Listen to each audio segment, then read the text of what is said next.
हरे कृष्णा। तो आप सभी भक्तों का हार्दिक स्वागत है आज के प्रातःकालीन श्रीमद् भागवत के डिस्कशन में।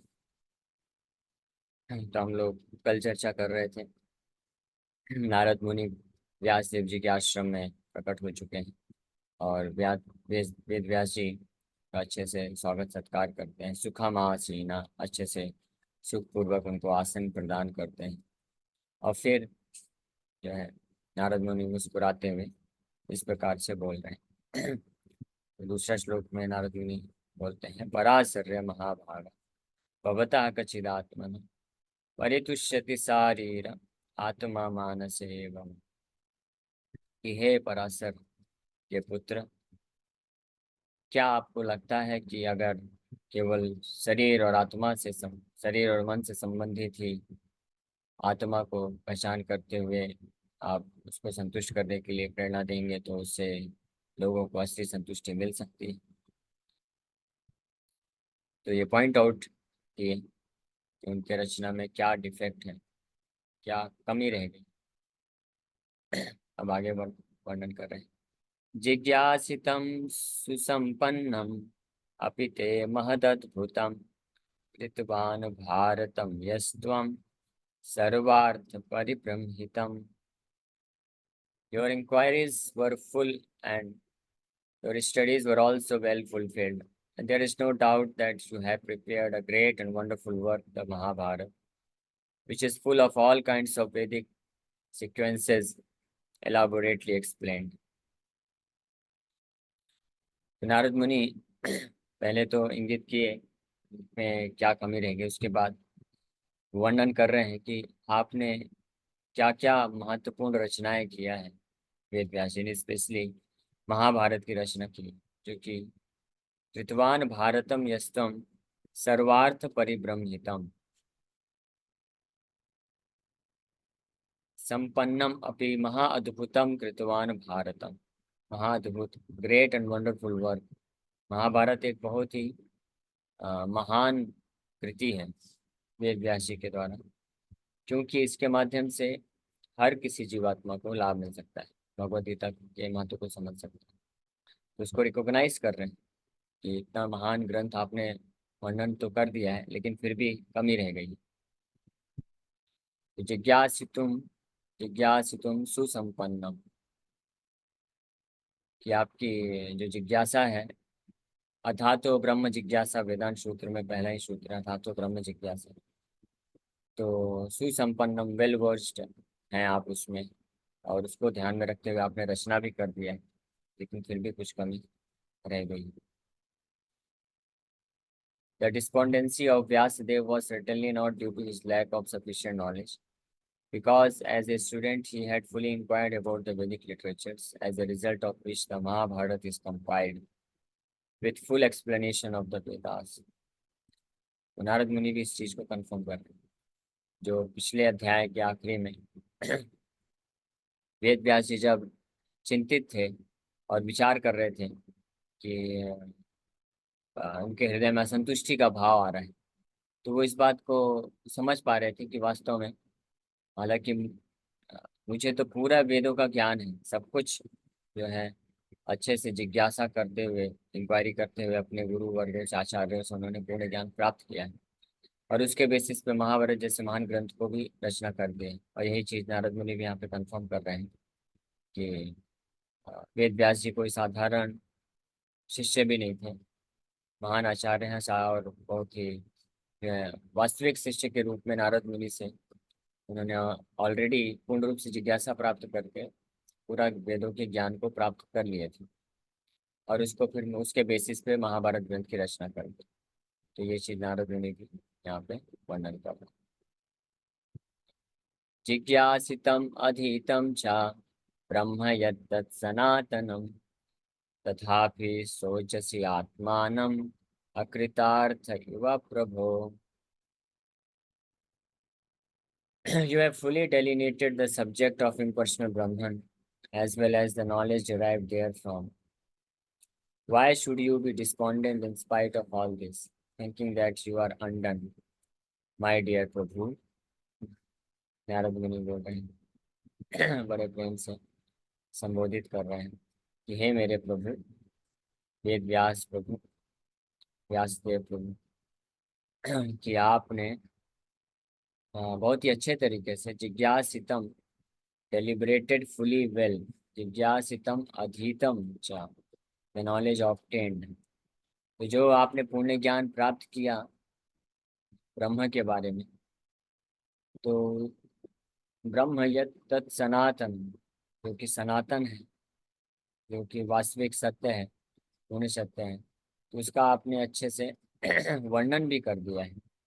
तो उसके बाद भी तथापि सोचसी आत्मानम, फिर भी आप अ, सोचसी, मतलब असंतुष्टि का भाव, शोक क्यों कर रहे हैं, क्यों आपको करना चाहिए ये सब के बावजूद भी, ये सोच करके कि अकृतार्थ विव प्रभु, अकृत अर्थ यानी कुछ कमी रह गई, अंडन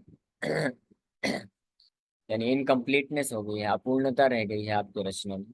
ये सोच करके, इस पे शोक करते हुए आप जो है इस प्रकार से असंतुष्ट क्यों हो रहे हैं, हे मेरे प्रभु, ऐसे पूछ रहे हैं। तो नारद मुनि क्वेश्चन के माध्यम से, प्रश्न के माध्यम से उनके जो कमी है उसको बाहर निकालना चाहते हैं।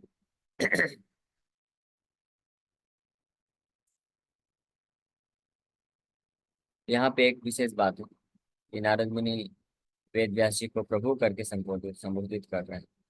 तो ये वैष्णव पद्धति है। वैष्णव पद्धति के अनुसार, हालांकि नारद मुनि गुरु हैं और गुरु के रोल में आए भी हैं, और अपने शिष्य वेद व्यास जी के हृदय के शोक को, असंतुष्टि को जो है नष्ट भी करने वाले हैं, उनको प्रॉपर तरीके से सही मार्गदर्शन प्राप्त प्रदान करते हैं। लेकिन फिर भी गुरु का जो भाव होता है, वो अपने आप को दास समझते हैं। जीवेर स्वरूप है कृष्णेर नित्य दास। तो कृष्ण का नित्य दास तो है ही है, कृष्ण के, अपने आप को कृष्ण का दास मानते हैं वैष्णव, उसमें तो कोई संशय नहीं है।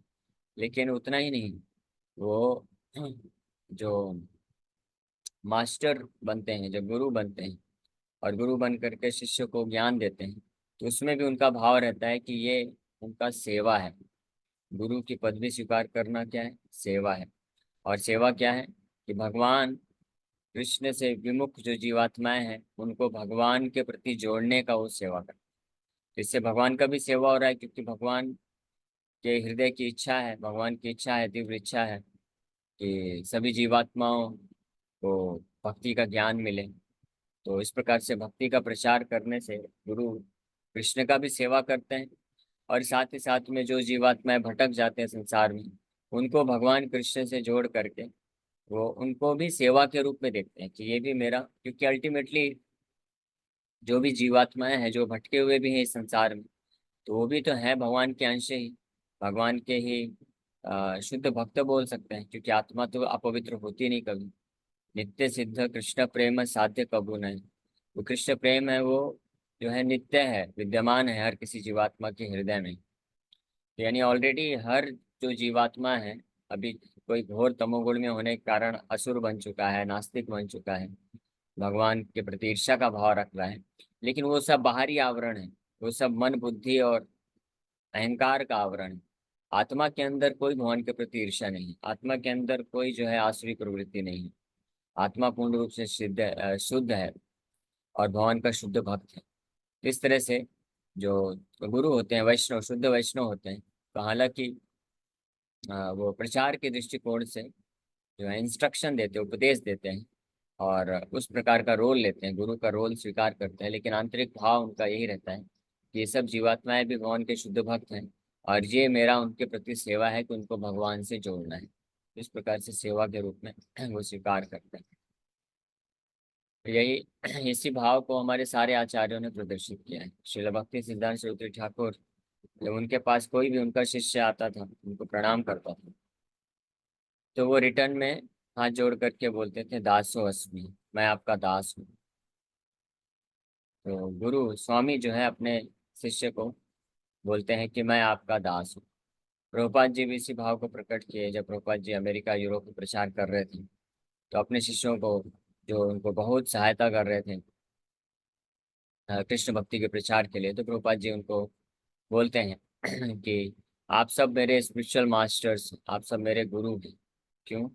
क्योंकि आप सब मेरा जो मेरे गुरु महाराज के प्रति आदेश है, सेवा है, उसको करने के लिए आप मेरे को सहायता दे रहे हैं। तो इसलिए आपको मैं अपने गुरु के प्रतिनिधि के रूप में देखता हूँ कि मेरे गुरु महाराज श्रील भक्ति सिद्धांत सरस्वती ठाकुर ने भेजा है आप सबको मुझे सहायता करने के लिए, मुझ जैसे अयोग्य शिष्य को हेल्प करने के लिए, ताकि मैं अपने गुरु की सेवा कर सकूं। इस प्रकार से बड़े विनम्रता के भाव में प्रभुपाद जी अपने शिष्यों को अपने गुरु के रूप में स्वीकार करते थे और उनको अपने अपने आप को दास के रूप में देखते थे। लेकिन जो गुरु की भूमिका है, उत्तरदायित्व, जिम्मेदारी है, उसको पूर्ण रूप से निभाते थे। जहाँ पे अगर किसी शिष्य को गाइड करना है, इंस्ट्रक्शन देना है, सुधार करना है, डांटना है, तो उसको भक्ति में कैसे आगे बढ़ सकता है, ये सब कार्य करना है, सेवा में कैसे आगे बढ़ाया जा सकता है, तो वो सब कार्य दायित्व को निभाते थे। लेकिन आंतरिक रूप से ये भाव रखते थे, न केवल अपने शिष्यों के प्रति, लेकिन वैष्णव जो होते हैं वो हर एक जीवात्मा के प्रति अपना सेवा का भाव देखते हैं, अपने आप को सेवक समझते हैं। जैसे एक ओपन प्रोग्राम प्रभुपाद जी दे रहे थे और उसमें प्रभुपाद जी प्रवचन में बताया कि ब्राह्मण होते हैं, क्षत्रिय, वैश्य, शूद्र, वर्णाश्रम सिस्टम को समझा रहे थे। विदेश की बात है, क्योंकि विदेशों में कई लोग को ये मिसकंसेप्शन है, गलत विचारधारा बनी पड़ी थी। और वो भारतवर्ष में भी है, केवल विदेशों में नहीं, भारत में भी ये मिसकंसेप्शन है कि वो ये जो ब्राह्मण, क्षत्रिय, वैश्य, शूद्र का विभाजन किया गया है, तो लोग सोचते हैं कि ये जातिवाद है, ये असमानता है, ये जातिवाद है। लेकिन ये कास्ट सिस्टम नहीं है, ये जातिवाद नहीं है। जातिवाद तो होता है कि जन्म के आधार पर जब किया जाता है, लेकिन ये वर्णाश्रम सिस्टम जातिवाद नहीं है। ये साइंटिफिक डिवीजन है, वैज्ञानिक सिस्टम है, बनाया गया है ताकि हर कोई अपने स्वभाव के अनुसार, अपने गुणों के अनुसार, अपनी प्रवृत्तियों के अनुसार वो सेवा करके भगवान की प्राप्ति कर सके। सत सम सिद्धिम लभते नरः, गीता में भगवान बोलते हैं ये स्वकर्मणा तम अभ्यर्चा, अपने अपने कर्म अनुसार यानी अपने अपने स्वभाव के अनुसार कर्म करके भगवान का पूजा करना चाहिए, यानी सेवा करना चाहिए। सम सिद्धिम लभते नरः, इस प्रकार से व्यक्ति पूर्ण सिद्धि को प्राप्त कर सकता है। तो इसके लिए वर्णाश्रम सिस्टम बनाया गया, वर्णाश्रम धर्म है। तो प्रभुपाद जी उसको एक्सप्लेन कर रहे थे कि ब्राह्मण जो होता है वो लोगों को उपदेश देता है, वैदिक ज्ञान होता है उसके पास, और समो दमो तितिक्षवा ये सब गुण बता रहे थे। फिर उसके बाद क्षत्रियों का गुण बताए, फिर वैश्य का बताए, फिर शूद्र का बताए। तो किसी को ये ऑडियंस में पसंद नहीं आया, तो हाथ खड़ा करके चैलेंज किए प्रभुपाद जी को कि स्वामी जी आप अपने आप को क्या समझते हैं, ऐसे करके चैलेंज करके पूछा। उसको लगा कि स्वामी जी सोच रहे हैं, और प्रभुपाद जी बताए कि ब्राह्मण जो है सर्वश्रेष्ठ होते हैं, ब्राह्मण सारे अन्य वर्णों के गुरु होते हैं, और सन्यासी तो ब्राह्मणों के भी गुरु होते हैं, ऐसे करके। तो उसको लगा कि स्वामी जी अपने आप को महान बताना चाहते हैं, बोलना चाहते हैं कि स्वामी जी, प्रभुपाद जी ब्राह्मण हैं और सन्यासी हैं, तो सबके गुरु हैं, इसलिए सबको उनको आके प्रणाम करना चाहिए। तो वो मिसअंडरस्टैंड कर ली। तो पूछा कि स्वामी जी आप अपने आप को कौन से क्या समझते हैं, आप कौन से हैं, आश्रम में या वर्ण में? तो फिर प्रभुपाद जी बोले कि मैं ये चारों वर्ण, चारों आश्रम का सेवक हूँ। ना तो मैं ब्राह्मण हूँ, न क्षत्रिय हूँ, न वैश्य हूँ, न शूद्र हूँ, न सन्यासी, वानप्रस्थ, गृहस्थ, ब्रह्मचारी। मैं आठों वर्ण और आश्रम के लोगों का सेवक हूँ, दास हूँ। उसको बोलते हैं वैष्णव। वैष्णव का ये मनोभाव होता है। इसी बात को महाप्रभु भी वर्णन करते हैं, गोपी भर्तुर पदकमलयोर दास दासानुदास। नाहं विप्रो न च नरपति नापि वैश्यो न शूद्रो, नाहे वंडी न च गृहपते नो वनस्थो यतिर्वा, किंतु प्रोद्यान निखिल परमानंद पूर्णामृताब्धे, गोपी भर्तुर्पद कमलयोर दास दासानुदासः। किसी ने पूछा महाप्रभु से आप कौन है? महाप्रभु बताया ना हम विप्रो, ना तो मैं ब्राह्मण हूँ, ना क्षत्रिय हूँ, ना वैश्य, न शूद्र, ना ही मैं ब्रह्मचारी, गृहस्थ, वनप्रस्थ या सन्यासी भी। सन्यास लिए थे, सन्यासी थे, और ब्राह्मण थे, द्विजमणि थे, ब्राह्मणों में भी सर्वश्रेष्ठ थे। लेकिन महाप्रभु अपने आप को वर्ण और आश्रम से आइडेंटिफाई नहीं किए। वो क्या बोले कि गोपी भरतुर, गोपियों के पालक भगवान कृष्ण के, दास दास दासानुदास, उनके दास के दास के दास के दास का दास हूँ।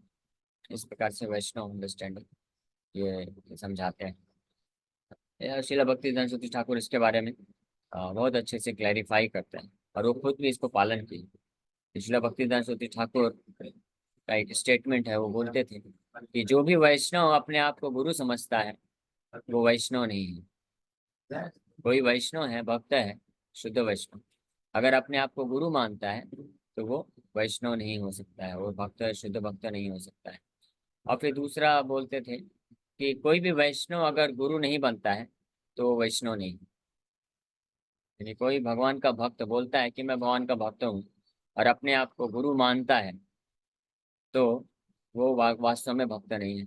और अगर कोई भी ऐसा वैष्णव है जो अपने आप को वैष्णव कहता है लेकिन गुरु नहीं बनता है तो वो भी भक्त नहीं है। तो ऐसा विरोधाभास लग रहा है कि गुरु माने कि नहीं माने। तो कहने का मतलब है, वो क्लेरिफाई किए कि जो वैष्णव होता है, जो भक्त होता है, वो अपने आप को गुरु नहीं समझता है, गुरु मतलब मास्टर स्वामी नहीं समझता है, लेकिन गुरु या स्वामी की जो जिम्मेदारियां हैं उसको लेता है on behalf of Krishna, on behalf of his spiritual master. अपने गुरु और कृष्ण के बिहाफ में, कृष्ण के तरफ से उनका प्रतिनिधि बन करके उन गुरु की जो उत्तरदायित्व होती है, रिस्पॉन्सिबिलिटी होती है, उसको वो स्वीकार करता है। यानी गुरु की रिस्पॉन्सिबिलिटी क्या होती है कि वो अन्य जीवों को प्रचार करे, उपदेश दे और उनको भक्ति में कैसे आगे बढ़ना है इसके लिए प्रोत्साहन दे, उसको परंपरा से कनेक्ट करे। तो ये रिस्पॉन्सिबिलिटी है। और गुरु का पोजीशन स्वीकार करना मतलब कि गुरु मास्टर है, स्वामी है, तो बहुत सारा जो स्वागत है, सम्मान है, पूजा है, अर्चना है, ये लेना। तो जो वैष्णव होता है वो कभी भी ये पूजा लाभ प्रतिष्ठा इसको स्वीकार नहीं करता है, लेकिन गुरु के उत्तरदायित्व को स्वीकार करता है। तो फिर तो शिष्य लोग, तो शिष्यों का जिम्मेदारी है कि अपने गुरु का वो पूजा करे, जैसे हम लोग गुरु पूजा करते हैं प्रभुपाद जी का। तो क्योंकि अगर वो नहीं करेंगे शिष्य तो शिष्य कैसे एडवांसमेंट करेगा। लेकिन जो वैष्णव होते हैं, जो गुरु की पदवी स्वीकार करते हैं, यानी उत्तरदायित्व लेना चाहते हैं, उत्तरदायित्व लेते हैं, रिस्पॉन्सिबिलिटी लेते हैं, यानी कर्तव्य का पालन करते हैं गुरु का, लेकिन वो जो है पूजा लाभ प्रतिष्ठा नहीं लेते हैं, तो फिर ये कैसे होगा। तो इस प्रकार से होता है कि जब कोई भी शिष्य गुरु को कोई पूजा लाभ प्रतिष्ठा या सम्मान देता है तो उस शिष्य के लिए लाभदायक होता है। वो गुरु जो होता है वो खुद स्वीकार नहीं करता, उसको ट्रांसफर कर देता है। वो अपने आप को अपने गुरु का प्रतिनिधि समझते हुए, अपने गुरु का एक तुच्छ दास समझते हुए उनके बिहाफ में आया है, तो पूरा जो भी पूजा लाभ प्रतिष्ठा है, सम्मान है, सब ट्रांसफर अपने गुरु को कर देता है। जैसे गवर्नमेंट किसी अपने रिप्रेजेंटेटिव को भेजती है टैक्स कलेक्ट करने के लिए, टैक्स कलेक्टर जो होते हैं, तो टैक्स कलेक्ट करते हैं, तो लोग सब उनको टैक्स देते हैं, लेकिन वो खुद अपने पॉकेट में नहीं रखता है, वो सब ट्रांसफर कर देता है। वो जानता है कि मैं प्रतिनिधि हूँ गवर्नमेंट का, मैं इसका एक्चुअल जो है भोगता नहीं हूँ। तो इस प्रकार से ये वैष्णव अंडरस्टैंडिंग है। वैष्णव इस प्रकार से उनका जो है भाव रहता है, लेकिन जिम्मेदारी को पूर्ण रूप से निभाते हैं। वैसे 1977 के टाइम पे प्रभुपाद जी का गुरु पूजा चल रहा है, प्रभुपाद जी सामने बैठे हुए हैं, गुरु पूजा इंट्रोड्यूस किए, गुरु पूजा हो रहा है, तो सब भक्त लोग गा रहे हैं श्री गुरु चरण पद्मा केवल भक्ति सदमा। हाँ, श्री गुरु के चरण कमल भक्ति, शुद्ध भक्ति के आश्रय हैं। और फिर गुरु पूजा का पूरा गुणगान किया जा रहा है। अब प्रभुपाद जी आसन में बैठे हैं, सब भक्त लोग, एक भक्त सीनियर भक्त उनका पूजा कर रहे हैं, सब भक्त लोग आकर के पुष्पांजलि दे रहे हैं, गार्लेंड पहना रहे हैं। अब प्रभुपाद जी भी हाथ जोड़ करके, भक्त लोग गा रहे हैं श्री गुरु चरण पद्मा, प्रभुपाद जी भी बैठ के गा रहे हैं श्री गुरु चरण पद्मा केवल भक्ति सद। तो इसमें एक नए नए भक्त जुड़े थे, तो उनको डाउट आ गया। वो पूछे, तो एक सन्यासी हिज होलीनेस लोकनाथ स्वामी महाराज वहाँ पे थे, तो उनसे वो पूछे कि आपके गुरु महाराज, प्रभुपाद जी को पूछे कि आपके गुरु महाराज प्रभुपाद जी वो अपना गुरु पूजा क्यों गा रहे हैं। आप लोग शिष्य हैं, ठीक है, आप उनका गुणगान कर रहे हैं, लेकिन वो भी गा रहे हैं साथ में, ऐसा क्यों। तो उनको समझ में नहीं आया, वो सोचे कि प्रभुपाद जी वो गुरु पूजा गा रहे हैं। तो फिर महाराज समझाए, उनको बताए कि हम, हमारे वो गुरु हैं प्रभुपाद जी, तो हम उनके लिए गा रहे हैं, और वो क्या कर रहे हैं, वो सारा जो गुणगान है वो लेकर के वो गा कर अपने गुरु को दे रहे हैं। तो ये है ट्रांसपेरेंट वाया मीडिया, इसको बोलते हैं पारदर्शी माध्यम बनते हैं गुरु। खुद अपने पास कुछ नहीं रखते हैं, वो सब ट्रांसफर कर देते हैं। तो जो भी सम्मान, इसलिए बोला गया है कि शिष्य के द्वारा जो भी सेवा अर्पण की जाती है, जो भी भक्ति अर्पण की जाती है, जो भी सम्मान पूजा लाभ प्रतिष्ठा दिया जाता है प्रमाणिक गुरु शुद्ध वैष्णव को, तो उसके माध्यम से वो उसको ट्रांसफर करके कृष्ण तक पहुंचाते हैं। और कृष्ण से जो कृपा आती है, कृष्ण की कृपा को लेकर के नीचे ट्रांसफर करते हैं। तो ये गुरु की जिम्मेदारी होती है। तो विशेष रूप से ये हम वैष्णव संप्रदाय में ये हम पाते हैं। वैष्णव संप्रदाय की एक खासियत है। और यहाँ पे हम देख सकते हैं नारद मुनि जो है वो आध्यात्मिक गुरु हैं वेद व्यास जी के। लेकिन यहाँ पे वो एड्रेस कर रहे हैं वेद व्यास प्रभु। प्रभु का मतलब ही होता है मास्टर, कि आप स्वामी हैं और मैं आपका दास हूँ, मैं आपका सेवा कर रहा हूँ। मेरा सेवा क्या है? आपको भगवान की भक्ति में कैसे आगे बढ़ाना है, उसके लिए आपको मार्गदर्शन देना है। ये मेरा सेवा है। इस प्रकार से सेवा के रूप में स्वीकार करते हैं। So the Vedant Sutra or Brahma Sutra compiled by Sri Vyasadeva is the full deliberation of the impersonal absolute feature, and it is accepted as the most exalted philosophical exposition in the world. It covers the subject of eternity and the methods are scholarly. So there cannot be any doubt about the transcendental scholarship of Vyasadeva. So why should he lament? तो वेद व्यास जी ने जो रचना की है तो बहुत अद्भुत रचना की है। स्पेशली चार वेदों को विभाजित करने के पश्चात वेदांत सूत्र या ब्रह्म सूत्र जो उन्होंने लिखा है, ये अपने आप में एक अद्वितीय रचना है। कोई अन्य ऐसा कोई बड़े बड़े ऋषि मुनि लोग भी ये नहीं कर सकते। इसलिए वेद व्यास जी को महामुनि बोला गया है। यानी हर प्रकार के मुनियों में सर्वश्रेष्ठ वेदांत सूत्र की रचना करते हैं, जिसमें जो ब्रह्म है, ब्रह्म वस्तु परम सत्य है, उसका बड़े अच्छे से निरूपण वो करते हैं। तो इसलिए ये सब रचना, तो इसलिए नारद मुनि जानते हैं ये सब कि उन्होंने इतनी महान रचनाएं की हैं। तो इसके बाद भी इसलिए वो पूछ रहे हैं कि हे मेरे प्रभु, ये सब रचना करने के बाद भी आप ऐसे शौक क्यों कर रहे हैं? किस चीज की कमी आपको महसूस हो रही है? तो अब आगे हम लोग कल चर्चा करेंगे। So thank you very much. Hare Krishna.